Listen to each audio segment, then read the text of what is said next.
Senadores debatem o uso de aviões agrícolas para combater o Aedes aegypti. Comissão de Direitos Humanos critica decreto em vez de lei para a população de rua. E presidente do Senado diz que não é crime ter opinião e que o Brasil vive um momento de histeria. Boa noite. Você acompanha a partir de agora as principais notícias do Senado nesta quinta-feira. O presidente do Senado negou a existência de uma articulação entre líderes partidários para impedir a eventual prisão de parlamentares por conta da Operação Lava Jato. A suspeita desse acordo foi noticiada pela imprensa nesta quinta-feira. A Procuradoria-Geral da República teria pedido ao Supremo Tribunal Federal a detenção dos senadores Renan Calheiros e Romero Jucá, do deputado Eduardo Cunha e do ex-presidente da República, José Sarney. Um dos motivos seriam conversas gravadas pelo ex-presidente da Transpetro, Sérgio Machado. Se o STF concordar com o pedido, a maioria dos senadores tem que ratificar a decisão. Isso no caso de Jucá e Renan.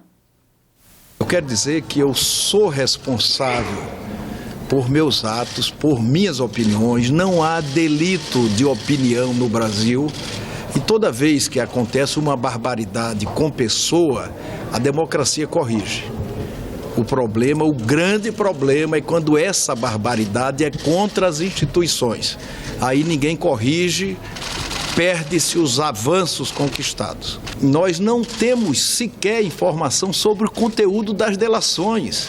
Como pensar em preparar acordo? Isso é uma coisa absurda e inusitada, como a histeria que nós vivemos. O plenário do Senado aprovou a criação do Fórum Parlamentar Brasil-Argentina. A proposta é do senador Aloysio Nunes, presidente da Comissão de Relações Exteriores. Segundo ele, quando for implantado, o fórum vai servir para troca de experiências entre senadores brasileiros e argentinos sobre temas como proteção das fronteiras, relações comerciais e validação de diplomas de universidades vizinhas. Aviões no combate ao mosquito transmissor da dengue e do Zika vírus. A Comissão de Agricultura discutiu hoje a possibilidade da aplicação aérea de inseticidas em áreas urbanas. O engenheiro agrônomo José Carlos Cristofoletti afirmou que a experiência de combate a insetos vetores de doenças com uso de aviões já é utilizada há várias décadas em outros países, com eficácia comprovada e sem apresentar riscos à saúde humana. Hoje nós temos todos os recursos do GPS e de mapeamento que nos mostram exatamente uma área dentro de umas áreas que serão aplicadas dentro de um projeto de controle de vetores. Quando se fala em termos de controle de qualquer tipo de inseto, é que tipo de pulverização tem que ser feita. É um tamanho de gota muito pequeno, que quase que invisível para o olho humano, mas que tem uma grande eficiência de impacto ao inseto voando, que é exatamente o ponto que se procura desse tratamento de vetores. O representante do Sindicato Nacional de Aviação Agrícola afirmou que a entidade colocou 2.000 aviões pulverizadores sem custos à disposição do Ministério da Saúde para o combate ao mosquito Aedes aegypti. Segundo ele, já existe uma instrução normativa do Ministério autorizando a aplicação aérea do inseticida para o combate ao mosquito. Todas as vezes que foi solicitado a esse sindicato, principalmente da capital de Teresina, Piauí, Recife, algumas cidades do interior de Pernambuco, nos solicitaram esse serviço e todas essas oportunidades o Ministério vetou. Sendo bem utilizado essa tecnologia, a gente vai chegar à conclusão que, em muitos casos, nós podemos diminuir os princípios ativos e os químicos a serem utilizados por causa dessa uniformidade e dentro do hectare, ou melhor dizendo, dentro do metro quadrado de pulverização. Mas a aplicação aérea de inseticidas para o combate ao mosquito aqui no Brasil ainda deve demorar. De acordo com a representante do Ministério da Saúde, devido à crise econômica, o governo federal vem buscando tecnologias alternativas mais baratas e eficazes. Segundo ela, foi formado um grupo de trabalhos no Ministério para estudar o assunto. Apesar de reconhecer o uso de aviões como uma estratégia viável, ela fez algumas restrições à aplicação aérea de inseticidas.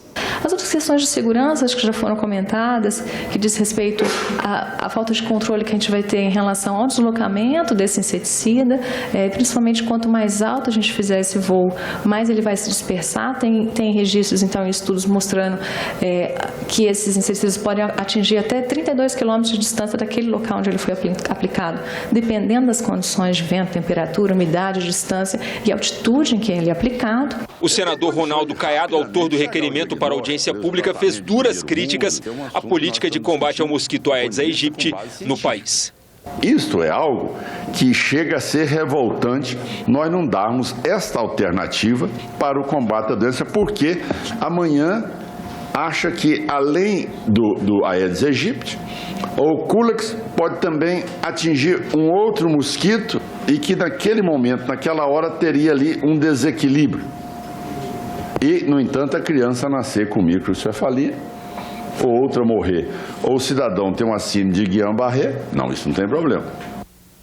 Um decreto regulamenta a política nacional para a população de rua, mas os moradores de rua querem que ela vire lei. O projeto é do senador Paulo Paim e foi discutido nesta quinta-feira na Comissão de Direitos Humanos.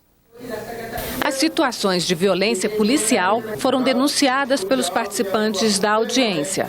A violência que existe hoje em todas as cidades das guardas municipais. A lei ela tem que vir e tem que garantir que isso seja fiscalizado e que isso não aconteça mais. Ao contrário do que muitos pensam, a população de rua não é formada por vagabundos ou desocupados.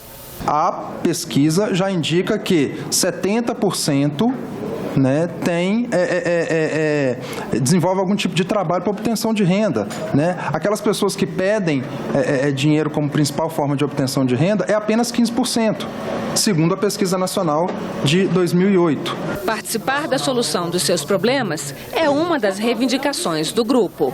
Falar da população de rua sem ela é horrível. Eu não estou dizendo que isso aqui eu quero parabenizar que está acontecendo. Nós estamos com 2 salas lotadas. E tem que chamar mais audiências desses temas. Eles criticaram a extinção da Secretaria de Direitos Humanos, que agora é um departamento do Ministério da Justiça. Criaram um puxadinho para os direitos humanos? Qualquer hora o puxadinho cai? Nós não sabemos se vai continuar. Em 2009, o então presidente Lula editou o decreto criando a Política Nacional para a População em Situação de Rua, que garante ações específicas para essas pessoas. Preocupados com as mudanças de governo, eles querem que a política seja transformada em lei. Aprovado aqui no Senado, o projeto de autoria do senador Paulo Paim está na Câmara desde 2006. A senadora Regina Souza se comprometeu em negociar o andamento da proposta. Vamos começar um diálogo com a relatora, a tia Heron, para a gente ver se apressa essa votação, Então, um dos encaminhamentos que vai sair aqui é exatamente isso, da gente ir para a Câmara, buscar que a relatora apresse o relatório dela, ou se ela não puder, que ela passe para alguém, delegue para alguém a relatoria, porque eu acho que é o principal instrumento que eles vão ter, que a população vai ter, que nós vamos ter para poder exigir as políticas. São eleitores, então eles querem se enxergar nesses programas de governo. O presidente do Tribunal de Contas da União, Haroldo Cedras, veio ao Congresso prestar contas das atividades do TCU em 2015.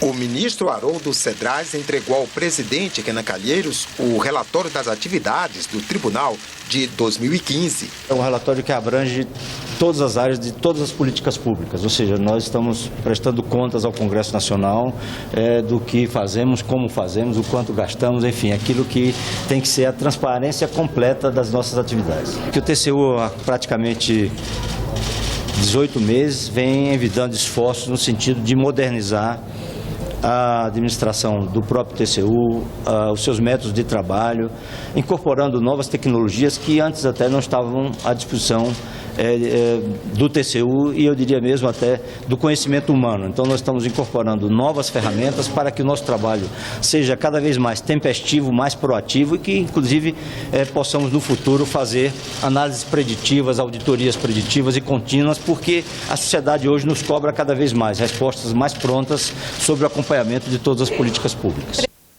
Quanto às contas da presidente afastada Dilma Rousseff relativas ao ano de 2015, o presidente do TCU disse que a primeira reunião para tratar do assunto será feita na próxima semana. Segundo ele, ainda não há data marcada para o julgamento das contas e a definição depende do relator, ministro José Múcio.